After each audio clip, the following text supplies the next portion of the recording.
पुण्यात काल रात्रीपासून धोधो पाऊस कोसळत आहे. नदीच्या पाण्याच्या पातळीत वाढ झाली आहे. नदी पात्रातील रस्ता आणि भिडे पूल पाण्याखाली गेला आहे.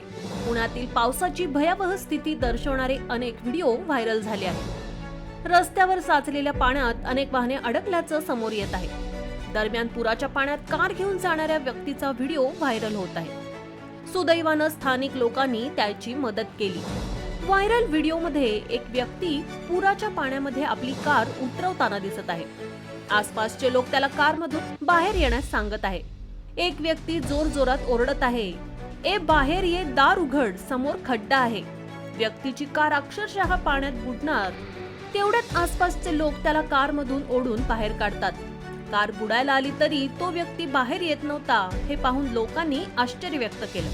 लोक मदतीला धावून आले नसते तर त्या व्यक्तीने नाहक जीव गमावला असता.